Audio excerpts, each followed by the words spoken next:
लेते हैं और कहते हैं कि दान कीजिए। शमशान भूमि के करीब कोई पंडा नहीं होता है, तो लोगों ने बता दिया कि उधर है शमशान घाट।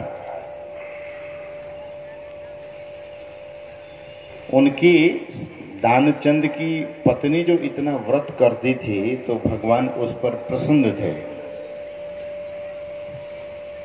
तो भगवान यह सोचकर कि मैं ही क्यों न आज पंडा बनकर इस सेठ से कुछ दान ले लूं ताकि इसको पुण्य हो जाए। पुण्य से मनुष्य का जीवन सुखदायी होता है और पाप से जीवन दुखदायी होता है।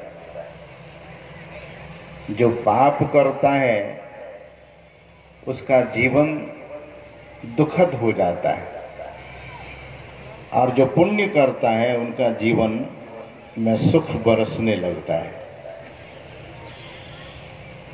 सज्जनों, सेठ जब शमशान घाट पर गया और कपड़ा उतार कर गंगा में स्नान करने गया, तो एक डुबकी लगाई और डुबकी लगाकर जैसे सिर पर हाथ फेरने लगा, तो हाथ फेरते फेरते घाट के तरफ भी नजर दिया कि उधर कपड़े वगैरह रखे हैं, तो देखा कि एक बड़ा सुंदर पंडा वहां पर खड़ा है। तो सेठ फिर डुबकी लगाता है और तीसरी डुबकी लगाने पर जब बाहर आया, कपड़ा पहना, तो वह पंडा, जो भगवान ही पंडा के रूप में वहां प्रकट हुए, तो सेठ के सामने आकर कहता है वह पंडा कि बड़ा अच्छा हुआ कि इस घाट पर लोग कम आते हैं और आप बड़े सेठ आज सौभाग्य से यहाँ आए हैं, तो आज तो बहुत दान हमें मिलेगा, कम से कम 6 महीने का खर्च तो मिल ही जाएगा।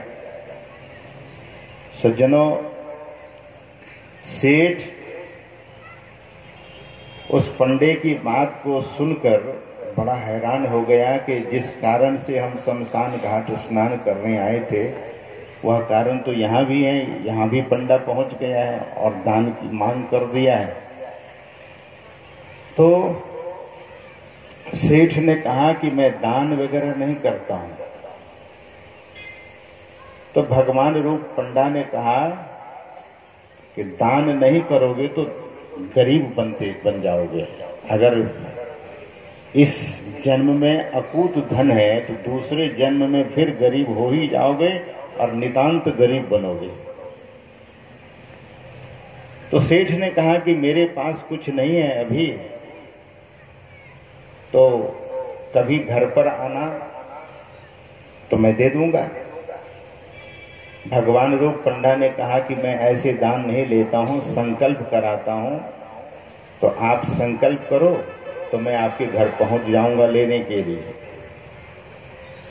तो सेठ जी तैयार हो गए, संकल्प करता है 6 महीने अन्न देने की, और संकल्प करके घर चला जाता है। बड़ी चिंता हो गई जब घर पहुंचा, थक गया था, भोजन करके जैसे ही अभी लेट रहा था विश्राम करने के लिए, इतने में भगवान रूप पंडा वहां पहुंच गए और पंडा ने अलख जगाया।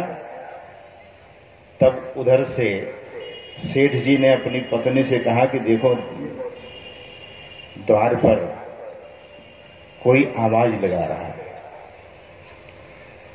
सेठानी निकल करके आती हैं तो वह भगवान रूप पंडा सब बात सुनाते हैं कि आपके